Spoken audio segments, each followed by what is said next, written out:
Hello friends, तो स्वागत है आपका मेरे यूट्यूब चैनल पर। तो शेयर मार्केट को लेकर के कुछ इम्पोर्टेंट अपडेट्स हैं, मैं उनके विषय में बात करने वाला हूं आपसे। तो मैं 4 मुद्दों पर आज बात करूंगा, क्विकली बात करूंगा, आपका ज़्यादा समय नहीं लूँगा। तो कुछ डीमैट अकाउंट जो खुले हैं पिछले 1 साल में, उनकी बात चलेगी। इसके अलावा शेयर्स जिन्होंने इस मार्केट की रैली में पार्टिसिपेट नहीं किया है, उनकी बात करेंगे। इसके अलावा ग्लोबल मार्केट से हमें क्या संकेत मिल रहे हैं आने वाले ट्रेडिंग डे के लिए, और FII-DI की डेटा की बात करेंगे। तो इन सभी मुद्दों पर जो इम्पोर्टेंट मुद्दे हैं, जो मार्केट को ऊपर नीचे ले जाने की बहुत अच्छी वजह हो सकते हैं, उनकी हम आज बात करेंगे।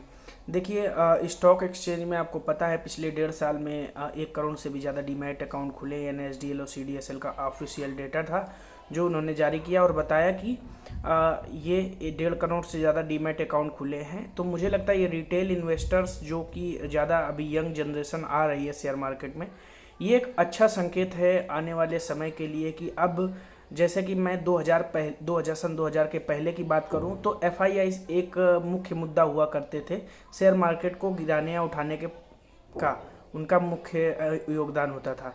उसके बाद सन 2003 के बाद अगर बात कर ली जाए तो जैसा कि डेटा सामने आता है, म्यूचुअल फंड्स का भी अच्छा योगदान होने लगा। मुझे लगता है आने वाले जो समय है उसमें ये जो थर्ड प्लेयर है, ये रिटेल इन्वेस्टर्स ही इनका अहम रोल साबित होने वाला है। तो अब किसी के लिए प्रेडिक्ट करना आसान नहीं रह गया है कि मार्केट ऊपर जाएंगे नीचे जाएंगे, क्योंकि रिटेल इन्वेस्टर भी अब धीरे धीरे समझदार हो गया है। उसे भी पता है कि अगर उसे अर्निंग करनी है अच्छी, तो लॉन्ग टर्म के इन्वेस्टमेंट के पर्पज से वो अच्छी कंपनियों में ही निवेश करने के इच्छुक रहते हैं। तो ये आपको जानकारी थी, जिसके बाद आप कोई अगर ये बोलता है कल मार्केट गिरेगा उठेगा, तो ऐसा कोई प्रेडिक्शन पॉसिबल नहीं होता है, क्योंकि अब सबको समझ में आने लगा है कि मार्केट जब गिरेगा तभी हमें शेयर लेना है, और ये बहुत अच्छी स्ट्रेटजी है।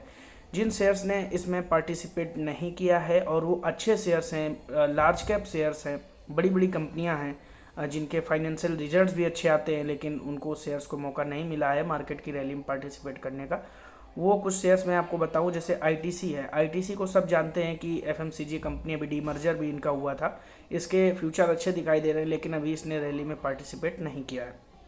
HDFC बैंक पिछले 3 से 4 महीने का अगर आप देख ले तो 1400-1500 के लेवल पर ही ये घूम रहा है।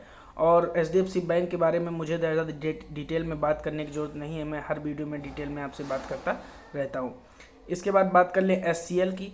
तो SCL को आपको पता है IT सेक्टर 20 से 25% बढ़ चुका है पिछले 2 महीने में, लेकिन SCL ने इसमें भी पार्टिसिपेट नहीं किया है। तो IT सेक्टर में अगर बात करेंगे तो SCL की, और बैंकिंग फाइनेंशियल सेक्टर में HDFC बैंक और SBI भी, जो कि एक PSU बैंक है, उसको हम नहीं निगलेक्ट कर सकते हैं, क्योंकि PSU बैंक के लिए जो गवर्नमेंट की स्ट्रेटजी है बहुत ही शानदार है, और आने वाले समय में PSU बैंक में जो टॉप परफॉर्मर मुझे लगता है वो SBI होने वाला है।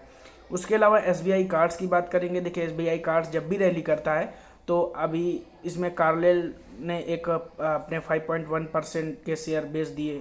तो मतलब कुल मिला के कहने की बात ये, जब भी SBI कार्ड्स ऊपर जाता है तो उसके लिए कुछ न कुछ बिग डील और बड़ी डील के साथ उसकी बिकवाली हो जाती है, जिसके बाद शेयर के दाम नीचे आ जाते हैं। तो SBI कार्ड्स में अभी आप नज़र बना सकते हैं। इसके अलावा SBI कार्ड्स के लिए अच्छी बात ये है कि अभी मास्टर कार्ड पर बैन जब लगा है तो सारे कार्ड, क्रेडिट कार्ड्स, चाहे HDFC बैंक के क्रेडिट कार्ड्स हों, वो ICICI बैंक के क्रेडिट कार्ड्स हों, या किसी भी बैंक के क्रेडिट कार्ड्स हों, 40 to 50% की जो इनकी इन्वेस्टमेंट है, यानी कि कार्ड नेटवर्क पर है, वो उसमें मास्टर कार्ड पर है। लेकिन अगर SBI कार्ड्स की बात की ली जाए तो ये अकेला ऐसा क्रेडिट कार्ड है जिसके 10% से भी ज़्यादा नेटवर्क, इनका 10% ज़्यादा भी कम कार्ड्स जो है क्रेडिट कार्ड्स इनके मास्टर कार्ड के नेटवर्क पर हैं, जबकि अदर 40%। अब जैसे HDFC बैंक की बात कर ली जाए, क्यों गिर रहा है ये भी वजह समझी जाए, तो HDFC बैंक के जो क्रेडिट कार्ड्स हैं वो 40% से ज़्यादा मास्टर कार्ड के नेटवर्क पर हैं, और RBI ने मास्टर कार्ड को नए कार्ड इशू करने पर बैन लगा दिया। तो HDFC बैंक के जो क्रेडिट कार्ड है वो 40%, तो ऐसे निष्क्रिय हो गए। वैसे भी उनको नए कार्ड इशू के बैन करने पर बैन लगा हुआ है, यानी HDFC भी इशू नहीं कर सकता है वो बैन, आपको सबको पता है। तो HDFC बैंक के लिए भी खराब, लेकिन मुझे लगता है यही समय है जब आपको HDFC बैंक में निवेश करना चाहिए। RBNL, IRFC और रेलटेल, ये रेलवे के स्टॉक्स हैं। रेलवे के स्टॉक्स में आपने देखा कि IRCTC कितनी तेज़ी से आगे बढ़ रहा है, और जो गवर्नमेंट की जो खर्च करने की योजना है रेलवे के सेक्टर पर, तो मुझे लगता है कि आरबीएनएल आईआरएफसी जो इंडियन रेवेन्यू फाइनेंस कॉर्पोरेशन है, आरबीएनएल रेलवे विकास निगम लिमिटेड है, तो इनका जो रेलटेल जो कि इंटरनेट की व्यवस्था देखते हैं, नेटवर्किंग की व्यवस्था देखते हैं, तो मुझे लगता है ये भी शेयर्स आगे के लिए तैयार होंगे। सेंसेक्स 1000 से भी ज़्यादा पॉइंट नीचे आ चुका है पिछले 2 दिन में, जिसमें मुझे रिकवरी की संभावना लगती है, ना कि नीचे जाने की संभावना लगती है। ऐसा मैं क्यों कह रहा हूँ, क्योंकि अगर ग्लोबल मार्केट से बात की जाए तो ग्लोबल मार्केट से अच्छे संकेत मिल रहे हैं। जैसे कि डाउ जोन्स की बात कर ली जाए 1.62% अप है, रिकवर कर गया, जो पिछले दिन उसने 19 जुलाई को गिरावट दिखाई थी रात में, और निकाई और संघाई भी 0.5% के अप होकर के बंद हुए हैं। तो ग्लोबल मार्केट से भी अच्छे संकेत देखने को मिल रहे हैं। एफआईआई इसका थोड़ा सा मुझे समझ में नहीं आ रहा क्या चल रहा है, क्योंकि अभी इनका जो अभी अडानी ग्रुप्स का आपको पता ही है, फॉरेन पोर्टफोलियो इन्वेस्टर्स ने क्या किया अभी मार्केट में। एफआईआईज ने लगभग 5000 करोड़ का माल तो आपका जुलाई में बेच दिया है, और सिर्फ 2 दिन की मैं डेटा की बात कर रहा हूँ। 19 और 20 जुलाई की अगर बात करूँ तो 5000 करोड़ का माल नेट बेची है। 19 जुलाई को उन्होंने 2198 करोड़ का नेट माल बेचा, और 20 जुलाई को 2834 करोड़ का नेट माल बेचा। टोटल इन्होंने जुलाई के महीने में 11957 करोड़ का माल बेचा है।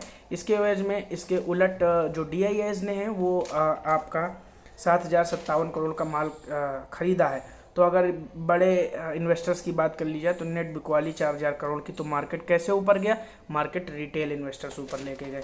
तो मुझे ऐसा लगता है कि ये रिटेल इन्वेस्टर्स ही हैं जिन्होंने मार्केट को सपोर्ट फिलहाल दे रखा है, और ये पिछले 2-3 महीने से मैं ऑब्जर्व कर रहा हूँ, तो मुझे ऐसा ही नज़र आता है।